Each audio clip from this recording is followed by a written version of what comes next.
Poštovani gledatelji, dobar vam dan na početku još jedne epizode na platformi Nije frka HR. Hvala vam lijepo što ste i ovoga puta odlučili kliknuti na naš sadržaj i što imamo povratne informacije da vam on pomaže. Veliko nam je zadovoljstvo što još jednom možemo ugostiti eminentnog stručnjaka, doktora Natka Beka, s kojim ću danas razgovarati o suočavanju s dijagnozom maligne bolesti. Dobar ti dan i hvala ti što si nam se opet pridružio. Bok Iva, hvala na pozivu, rado sam ovdje. Jesi li u međuvremenu bio na platformi Nije frka HR? Naravno. Kliknem svaki malo da vidim kako se transformira. I sviđa mi se jako. Nemam kaj. Mislim, stvarno, nemam riječi koje mogu opisati koliko smatram da je takva platforma sjajna stvar. Kao prvo, sjajno je napravljena, vizualno, jednostavno se manevrira i tako dalje, sve ono što je bitno za internet kao takav, a ono što je sadržajno gore je top hit. Tako da mislim da svi vi koji koristite platformu znate koliko je dobra, a vi koji je ne koristite probajte jer isplati se. Apsolutno, hvala ti lijepa na tome. Evo, eminentni stručnjaci poput tebe samog doista sudjeluju u izradi i zapravo građenju sadržaja na ovoj platformi i vjerujemo da pomožemo mnogima, pa i mi koristimo platformu i uzimamo recepte i inspiracije. No, s obzirom na našu današnju temu, malo ćemo promijeniti perspektivu. Prošli put mnogo smo toga govorili i o pseudoznanosti, o infodemiji i sada ćemo se samo držati konkretnih činjenica i stvari tvoga vlastitoga iskustva i stručne perspektive. Kao specijalist radiologije često se, sigurna sam, susrećeš s prvim sumnjama na maligne bolesti ili čak s potvrdama dijagnoze onkološke bolesti. Koliko je tvoja uloga zahtjevna u tome procesu i kako komuniciraš sa bolesnicima kod kojih postoji ili sumnja na malignu bolest ili već čvrsta dijagnoza? Da, pa to je onaj jedan od najgorih trenutaka. Ne zna čovjek, znači sad glupo zvuči, jel? Ali meni ko radiologu je zapravo posao naći. Znači, tako da ja s jedne strane kad nađem, to je na jedan vrlo bizaran način potvrda da ono što radim ima smisla, a s druge strane za osobu kojoj trebam to saopćiti je to najgora vijest ikad. Ja? I onda trebam uskladiti, znači, svoj ego i sve ono što mene kao osobu čini, da u tom trenutku, vremenu i prostoru nije uopće bitno, nego je bitno jedino i isključivo ta osoba ispred mene. To je prvi korak i na tom koraku nekad znamo kiksat kao ljudi, jer smo ljudi. Pa onda i tebi bude neugodno, i tebi bude teško, i tebi bude žao, i tebi bude sve to nešto što ti onda zapravo otežava da normalno iskomuniciraš ovaj drugi dio. Ono što je važno je da nekad se osjećamo u našem poslu kao da nemamo dovoljno vremena. Jer neko lupa na vrata već, uvijek neko lupa na vrata već. I zato nemojte lupati na vrata kad ste kod doktora. Ili reći da ste kasno u terminu 5 minuta, pa zašto vi čekate u čekaoni. Jer upravo ono što se događa s druge strane vrata može biti ta najgora situacija. I jedanput dnevno se dogodi takva nekakva priča gdje je nekakav pregled koji je trebao trajati po knjizi narudžbe 20 minuta ili 15 ili 30, sad traje odjednom 45 ili sat vremena jer neko moraš saopćiti lošu vijest. Tako da ono što podrazumijeva čitav taj događaj je da pronađemo vrijeme i adekvatno mjesto. A adekvatno mjesto nije tam gdje lupaju ovi sljedeći, ne. Onda rađe, ako čovjek ima prostora, da ode na neko još treće mjesto i potpuno se izuzme od ove vreve koja je tamo u tom džiru. A ako to nije moguće, onda bar da osiguramo da tih 10-15 minuta kad se ta vijest prenese i prerada te vijesti i tak dalje, da nas niko ne smeta i da mi ne ulazimo u nikakve interakcije.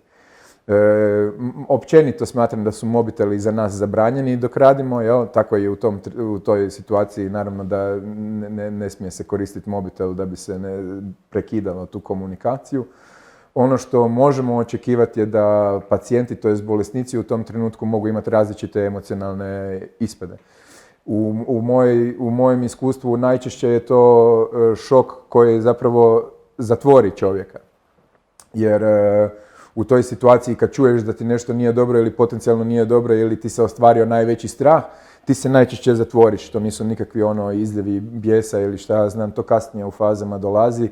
ovo najčešće prvo je šok i na taj šok treba reagirati da daš vremena, da čovjek shvati što se dogodilo i ono što je najvažnije po meni je da daš jasna uputstva koji su sljedeći koraci. I to je ono gdje pozivam sve liječnike koji slučajno ovo gledaju da budu izrazito jasni u tim uputama i da to napišu na taj isti nalaz. Jer jedino što mi dajemo čovjeku, a to trebaju zapravo i svi, nek si zapamte to, znači sve ono što vrijedi od liječnika je napisano na papiru.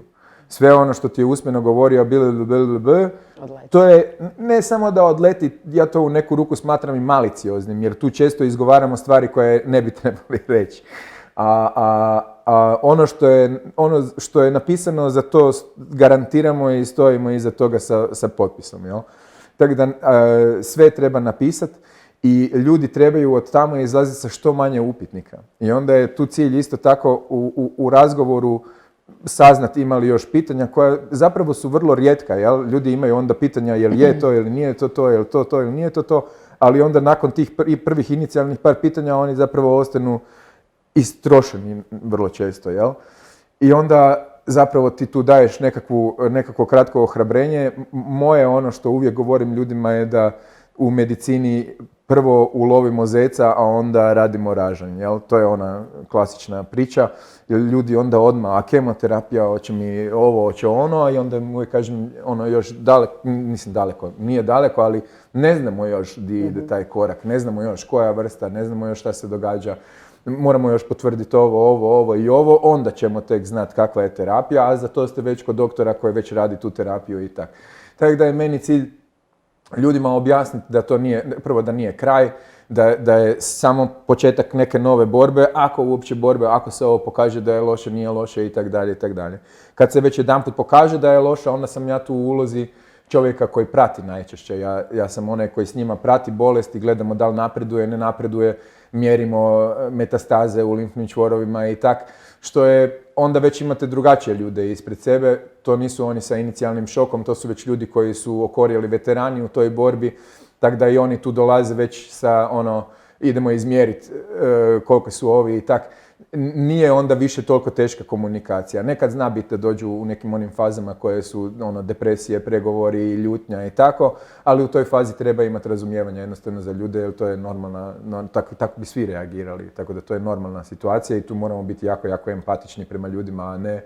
Znači, naš ego zapravo nema šta zatražiti u prostoru sa ljudima koji su onkološki bolesnici. To je sažetak. Apsolutno, ali jel vas neko tomu uči, natko, ili doslovno sve crpiš van iz svoje vlastite empatije i znanja? Pa, uči nas. Mislim, nije sad to da imaš tečaj kako priopćiti loše vijesti, iako postoji i to, ali kroz razne predmete na faksu i na specijalizaciji imamo jedan dio stručni gdje se prolaze takve stvari, da, i uče nas kako se to radi, upravo nas uče da nađemo vrijeme, nađemo prostor, da pazimo kako ćemo govoriti, da nađemo empatiju, da se ne zaliječemo sa dijagnozama, sa prognozama i tako dalje i tako dalje. Na nama je objasniti što je, gdje smo sad i koji su sljedeći koraci. A onda onkolozi su ti koji zapravo čovjeku nakon što dobe patohistološku analizu, nakon što dobe sve podatke, oni su ti objedinjeni doktori koji onda čovjeku objašnjavaju i prognoze, ono što on želi znati zapravo, jer mi uvijek moramo čovjeka pitati do koje razine zapravo želiš znati. Jel? Želim sve znati, najčešći odgovor želim sve znati, ali ima ljudi koji i ne žele sve znati. I onda kažu ti mi samo reci što ja trebam raditi i to je to, ne mi govoriti ups, downs i tako dalje. To su puno rijeđi slučajevi, ali ima i toga. Tako da moramo pitati ljude na koji način oni žele zapravo prerađivati te informacije i onda im olakšati to sve i pokazati sve.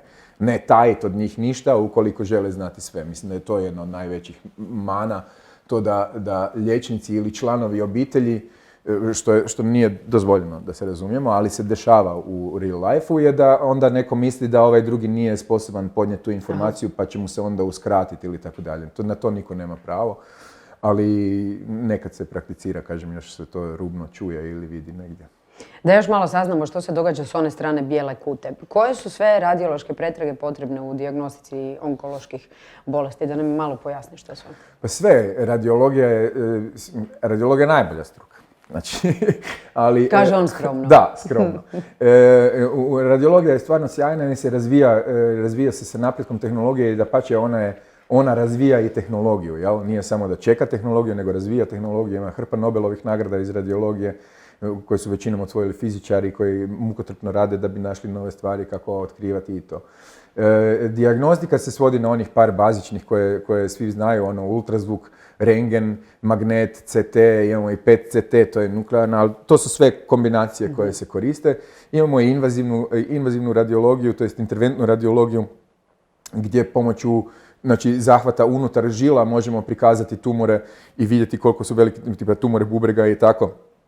Ali ono što je još važnije za istaknuti je da radiologija danas osim dijagnostičke komponente ima i terapijsku komponentu, a to je upravo imamo embolizacije tumora koje su bili na mjestima gdje se ne može doći.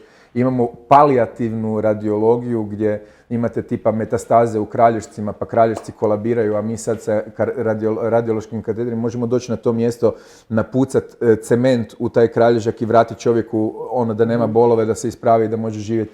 Tako da radiologija u tom segmentu već pruža ekstremno puno. Znači, radio-onkologija je sad subspecijalizacija gdje se uči kako se može tumore i radiološki tretirati, a za to imamo sad i tu radiokirurgiju koja zapravo reže pomoću zračenja metastaze van tijela i tak dalje. Znači, radiologija je sa dijagnostičke i terapijske i palijativno-terapijske strane cijelo vrijeme uključena u onkološki proces. Jel? Bilo da li prati napredak, relaps, remisiju, bolesti i tako dalje, bilo da li dijagnostika naravno, ali velim i terapija je onaj dio zbog kojeg sam ja jako sretan da sam u radiologiji, jer mnogi moji kolege već to rade. Znači, umjesto da ideš na operaciju nekog tumora, ideš na minimalni zahvat na radiologiju gdje ti onda skuri taj tumor. Ne? Doslovno ga ili sprži, ili zaledi, ili ubije nastavno na licu mjesta, embolizira ga sa plastičnim kuglicama i onda tumor umre iza toga jer nema opskrbu krvi. Tako da radiologija je tu iznimno važna. Ono što je za opću populaciju važno je da zapravo idu redovito na sistematske preglede. I to je onaj dio gdje ne mogu dovoljno naglasiti da je važno otići za žene na ultrazvuk i mamografiju uvijek. Ne? Ako se pitate jesam li trebala biti, da, već si trebala biti. Onda uvijek postoje slučajevi, da, ali bila je moja frendica koja je bila 2 mjeseca nakon mamografije su joj našli tumor. Ona, da, dogodi se to, jel? Ali je poanta priče da se u onim svim drugim slučajevima takve stvari ne dogode. Nego nađemo nekakav tumor na vrijeme, operirati se na vrijeme i onda smo u puno boljoj situaciji nego kad je već kasno. Tako da koristite sistematske preglede, koristite ih gdje god možete. Žene obavezno idite ginekologu i na ultrazvuk dojki, a mužjaci realno ultrazvuk abdomena. Mužjaci su puno sretniji spolne, jer je sve jednostavnije kod nas. Jel? Tako da kod nas ultrazvuk abdomena, prostata i ove neke stvari su najvažnije, ali ono gdje još dolazimo je sa ovim karcinomom pluća. Imamo sad i preventivni program, taj sa CT koji minimalno zrači, znači fakat ono minimum zračenja na CT-u koje se da usporediti sa letom do Londona i nazad, jel? A gdje ti dobiješ zapravo 100% status od svojih pluća da vidiš je li imaš nekakvo zlo unutra ili ne, što je osobito važno kod nas ovdje, jer još jako puno pušača imamo koji puše i pluća koja su loša. I to je tumor broj 1. I još ove okolnosti koje su oko nas, koje sad ne trebamo spominjati. Hvala ti lijepo, evo ja sam već dobila motivaciju da se odmah javim. Da, sistematski, apsolutno i obavezno jednom godišnje, no ono što je činjenica jest da se na pretrage iznimno dugo čeka kod nas. Prenatrpan je zdravstveni sustav, što nedostaje, mnogo je ljudi koji se i žele provjeriti, ali nažalost jako je mnogo ljudi koji nakon prve pretrage trebaju jako dugo čekati za drugu pretragu, a već je prva pokazala da postoji neka sumnja. E sad, kako proći taj put koji je iznimno stresan i zahtjevan? Kako to pričekati? Može li se išta drugo napraviti? Koje su tvoje iskustva? Nemam. Tu sad samo mogu biti realno životan, ne? Znači, možemo biti fiktivni i govoriti, ne znam, liste čekanja su ovakve ili onakve, u Švicarskoj su ovakve. Ne, to si onda političar, budi čovjek i doktor. Da, znači, ako smo realni, zdravlje košta. To je broj 1. Broj 2, sustav ne služi za sistematske preglede. To je moje osobno mišljenje. To sad nije stav struke, to je moje osobno mišljenje. Mislim da tercijarna ustanova sa subspecijalistima iz područja radiologije i onkologije ne može biti ta koja će pregledavati primarne dojke koje nemaju nikakav faktor rizika, ništa se nije našlo gdje će dolaziti žene sa ceste raditi mamografiju. Meni to suludo. Jednako tako je potpuno suludo da neko kojem se postavila nekakva sumnja, jel, tipa na ultrazvuku dojke, se onda treba naručiti za mamografiju i onda mamografija mu kaže vidimo se za 4 mjeseca. To je još dobro rekao. To je nepodnošljivo u glavi. Znači u glavi je nepodnošljivo. I sad se tu postavljaju dva su pitanja, ne? Možeš li poboljšati sustav? Odgovor je ne. Možeš li platiti privatno? Odgovor je da. Što znači u realnoj realnosti jedino što ostaje ljudima je da si privatno plate pregled, da si ubrzaju onaj dio koji si ne mogu ubrzati. To je realna realnost, nažalost. Ne? Ono što ja primjećujem je da je udio ljudi u privatnim ordinacijama razlika, znači prije 15 godina ili 10 godina i danas, je socioekonomski status. Znači prije su kod privatnika dolazili ljudi jačeg ekonomskog statusa, danas svi dolaze. I to je razlika, zato što danas svima treba ta informacija, bolnice su iz ovog i onog razloga otežan je pristup i sad ti si dobio, trebaš ići napraviti ultrazvuk toga i toga jer se sumnja na to i to. Ti moraš negdje otići. I ono što ja ne mogu razumjeti s jedne strane, s druge strane ne mogu. Znači, taj pregled se isplati uložiti. To je ulog koji ti itekako vrijedi. Vrijedi više od svih kutija cigareta koje možeš propušiti tu godinu, vrijedi više od svih kava sa prijateljima koje možeš popiti tu godinu i tak dalje i tak dalje. U toj situaciji govoriti da je ova cijena jako velika, a da je čekanje u bolnici manja cijena, je onaj dio koji meni nema reciprocitet. I tu je onaj dio gdje vidim da doslovno, znači, bake koje nemaju očito ništa, nikakvu ekonomsku moć i snagu, dolaze potrošiti svojih zadnjih 300-400 kuna na privatan pregled ne bi li saznali tu informaciju koju bi u bolnici dobile za 3-4 mjeseca.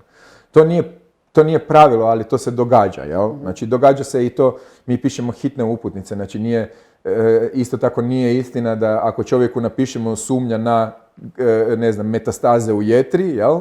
Da neće dobiti hitni CT. Dobit će hitni CT.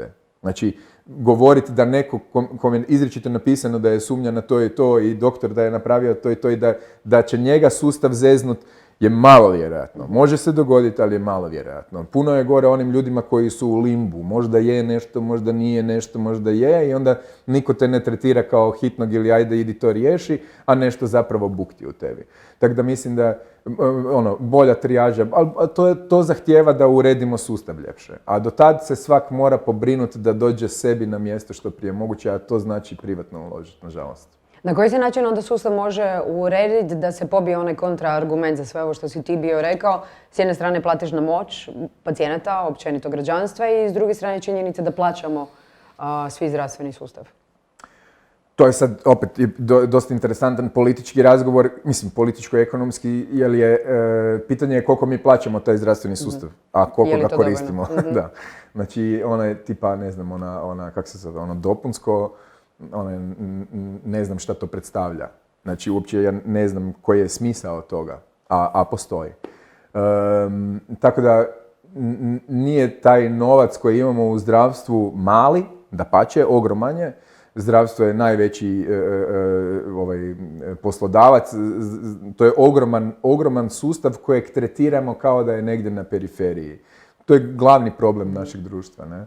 Tako da zapravo trebamo ulagati više u zdravstvo pa će nam svima biti bolje. Bez obzira da li to znači veće dopunska ili da li to znači privatno osiguranje, ali treba se sa sustavom pozabaviti. Ne može se sam pustiti da se on kotrlja i nadati se da će biti bolji rezultat. A tak se ponašamo zadnjih 20 godina.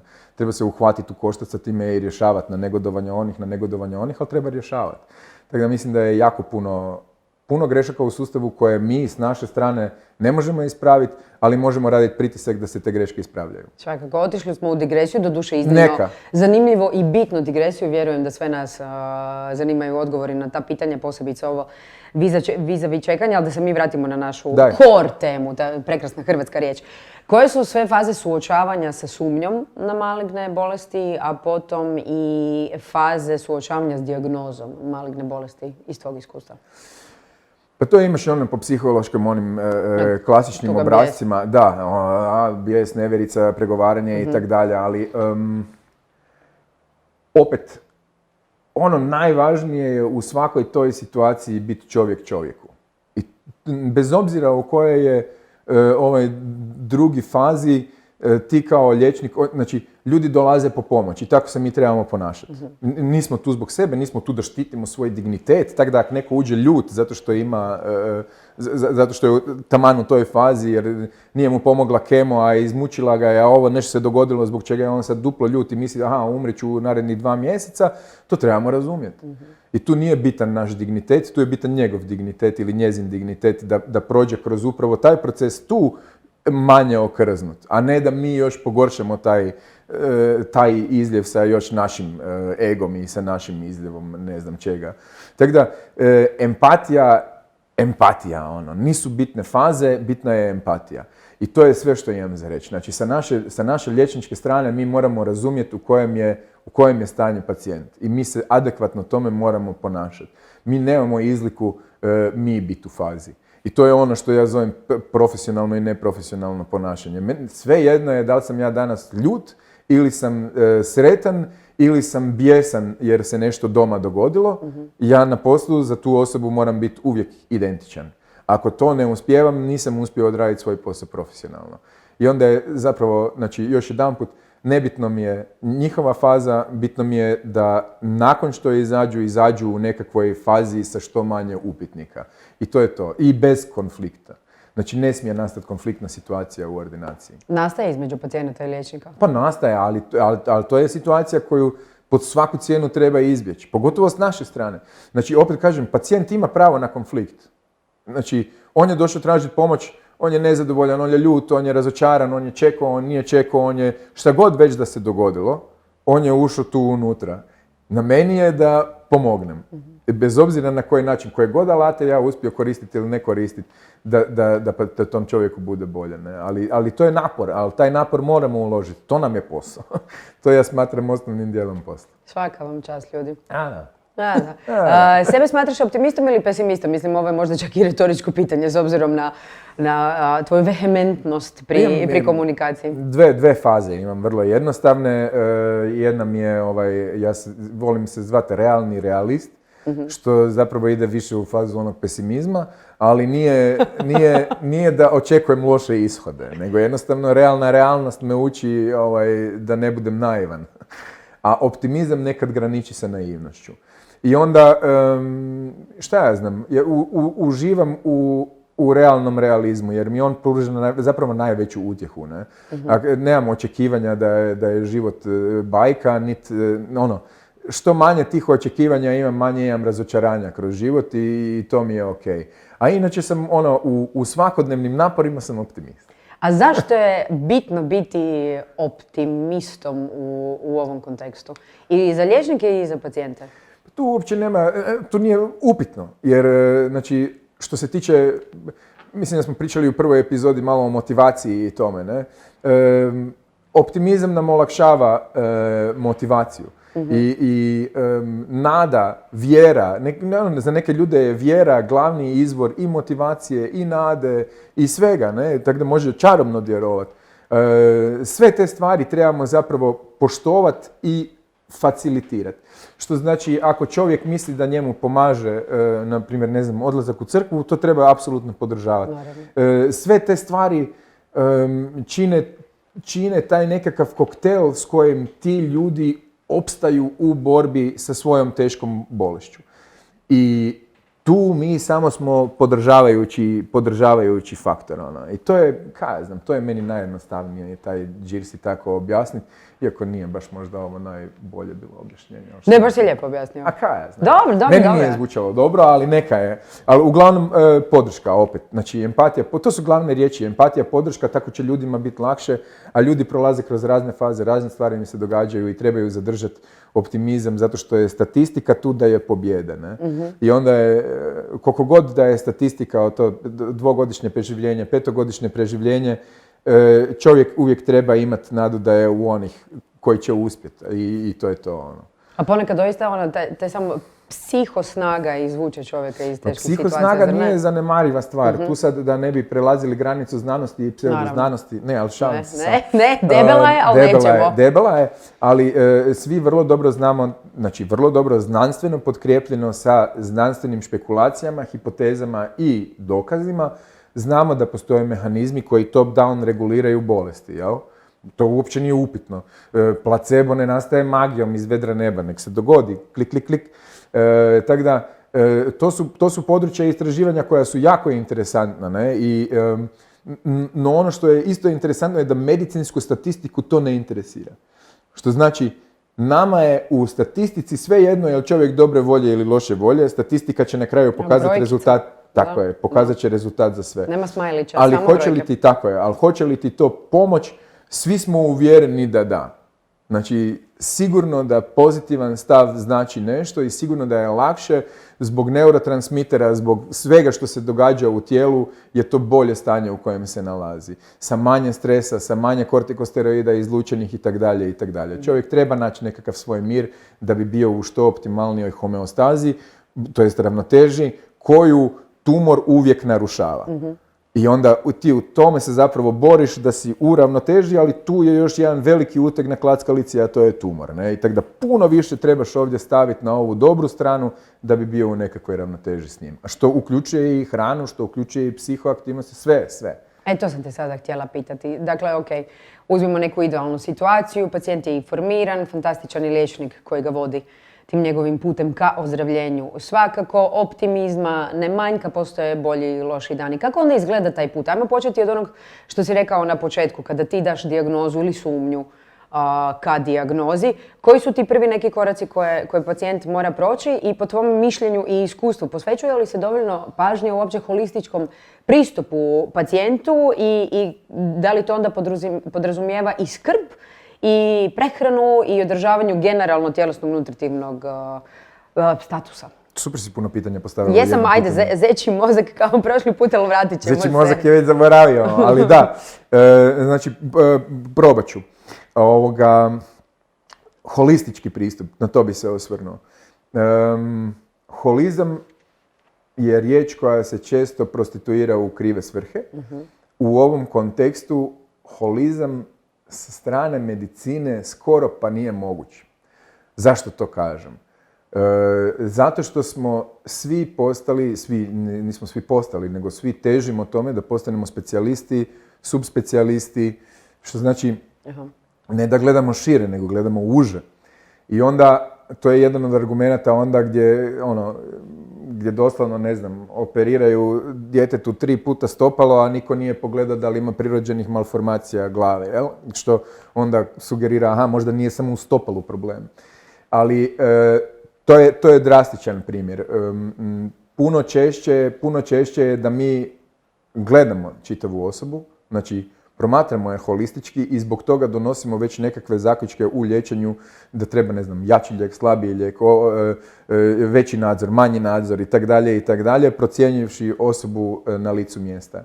Onaj utopički, romantičarski holistički pristup zahtijeva multidisciplinaran tim koji se brinu oko čovjeka kao u nekakvoj TV sapunici, da si zamislimo to, jel? Onda bi to bio onaj holistički pristup na nivou kako si svi ljudi možda zamišljaju holistički pristup. Smatram da svaki dobar liječnik holistički gleda čovjeka. Jel? Znači, ako ortoped samo gleda koljeno, onda nije dobar ortoped. Ako ortoped gleda koljeno i cijelog čovjeka, onda je sjajan ortoped. A ako ortoped uz to još i fantastično operira, onda je najbolji ortoped svih vremena. I zapravo to je znači situacija. Mi moramo čovjeka gledat kao čitavog, ali imamo jako malo vremena za procijeniti ga, nemamo vremena za holistički ga uzeti i istestirati da vidimo kakav je on unutra. Jel on ujutro ustaje, ne ustaje, jel puši, ne puši, jel laže da jede, pije ovo, a zapravo jede, pije ovo. Hrpa stvari. Danas, na primjer, više niko nije alkoholičar, kad ga pitam, ne? Znači, kad sam ja bio mali doktor, onda je bilo alkoholičara, ne? Pitaš da, jel piješ? Da, pijem, ok, ali danas niko više ne pije. Znači, stvari se mijenjaju i u laganju samih sebe i u laganju liječnika.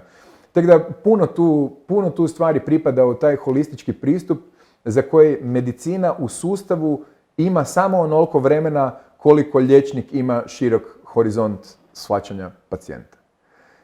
To je holistički pristup u medicini danas. A govoriti o tom utopijskom holističkom pristupu je onak malo navučeno, jer s jedne strane može značiti nešto sjajno, u smislu te klinike u švicarskim Alpama, kako ja uvijek zamišljam, gdje onda 5 doktora se izrede na tebi i oni imaju super sastanak i onda ti daju Berg doktor. sve najbolje, ali mislim da je to onak više utopija nego realnost i pitanje je da li postižemo nekakve dramatično bolje rezultate ili ne. To bi onda znanost trebala potvrditi. Svakako da postoje integrativne, takozvane integrativne klinike gdje, baš u spomenutoj Švicarskoj, gdje se ljudi bave onkologijom, gdje je poanta na cjelokupnom pristupu čovjeku, jel? I tamo zapravo se pacijent osjeća bolje, prvenstveno, pretpostavljam, i mislim da se osjeća sigurnije, mislim da se osjeća da koliko mu se više vremena posveti, toliko ima i osjećaj te sigurnosti i da ga se razumije i empatije i tako dalje. Tako da vrijeme znači puno koliko možemo čovjeku pokloniti. Možda je već to dovoljno holistički. To je ono što sam rekao, nemamo vremena za cijelog čovjeka skenirati. Možda je to dovoljno da kad bi imali malo više vremena, da bi to značilo veći holizam. A tko educira pacijente onda o važnosti prehrane i održavanju adekvatnog nutritivnog sastava? I postoji li uopće neka, ako već ne formalna edukacija, neko koji ipak može doći? Nema formalno. Formalno nutricionizam ne spada mislim, nije core dio naše struke. Što znači ne postoji liječnik, postoji liječnik, nutricionist, doktor znanosti nutricionizma. Kolegica, fantastična kolegica, endokrinolog, radi to, ok. Ali nije poanta našeg posla biti nutricionist. To sam htio reći. Zato postoje nutricionisti. I onkolozi koji su uključeni u proces sasvim sigurno znaju itekako paziti na one glavne zamke, a to su upravo kaheksija, malnutricija i tako dalje. Tu imamo onda enteralnu prehranu i sve što god možemo još dati čovjeku, a da ga zadržimo da bude jak i snažan u svojoj borbi. Tu su onkolozi prvenstveno ti koji trebaju čovjeku dati sve savjete i koje god imaju i mogu i znaju, uputiti na izvore koji mogu znati, i tu nutricionisti trebaju biti koji su školovani za onkološke pacijente, da znaju što i kada im treba, a ne da se fura samo nekakva norma. Hvala ti to lijepo. Vrijedi za sve zapravo. Ma naravno, apsolutno da. Sad samo se držimo ovoga konteksta. I za kraj, s obzirom da sam te već pitala o važnim pregledima, posebice u kontekstu prevencije, koliko je zapravo bitno pratiti već dijagnosticirane onkološke bolesnike, kako bi se onda na vrijeme prepoznao možda i recidiv? Super važno. Znači, to je nešto što nam je jako, jako važno. Ne? Pogotovo govorimo, ne znam, o tumorima mozga za koje recidivizam je češći nego kod nekih drugih tumora gdje možemo super lijepo pristupiti kirurški, ne, i tak dalje. Kod melanoma, pretraživanje limfnih čvorova, to je zaista svakodnevnica u mom poslu, gdje je jako puno vremena, i to je onda minuciozni rad gdje smo i pacijent i ja zapravo na iglama, jel? Jer on se pita jel ima nešto, a ja zapravo u zdravom tkivu tražim jel ima možda ipak još nešto. Ne? I onda tako da smo jedan i drugi tu na iglama, i to je onaj dio što sam zapravo rekao, ne? Meni je potvrda da svoj posao radim kad nađem, tako mi je isto kad ne nađem, se pitam jesam fulo ili je dobro. I onda je to je s naše strane problem, a isto to se i pacijent pita, ne? Jer mnogi su prošli, ne znam, ovaj doktor mi je vidio bolje, ovaj doktor mi je vidio loše, ovo se dogodilo ovo, ovdje se dogodilo ono, što nekad je objektivno, nekad je subjektivno, ali nebitno je, ali čovjek ima taj osjećaj u glavi. I može imati čak i po stavu doktora, ovaj je bolji nego onaj, a možda uopće nije, ali već sam taj crv je dovoljan da ti onda psihički napravi, sad treba ići na još jednu kontrolu kod nekog drugog ili ne. Znači, uspostaviti povjerenje je važno. Moj jedini prijedlog bi bio da tamo gdje imate povjerenje da idete tamo. I to je možda najvažnije, jer puno je važnije, znači, važno je naći, ali važno je jednako tako i izaći iz ordinacije i znati, ok, na miru sam ili još uvijek nisam siguran, ne? A taj osjećaj treba maknuti, to ne smije postojati. Hvala ti, Natko. Imaš li kakvu poruku za kraj? Nemam, ustrajte samo, budite jaki i to je to. Nemam kaj dalje. Hvala ti najljepša na gostovanju. Možete slobodno pogledati ovu epizodu, još jednom našu prvu u kojoj nam je gostovao Natko Bek, još jednom, ali i svaku drugu, i dakako čitajte sve savjete i članke naših suradnika, stručnjaka na platformi Nije Frka HR. Nije Frka. Lijepi pozdrav.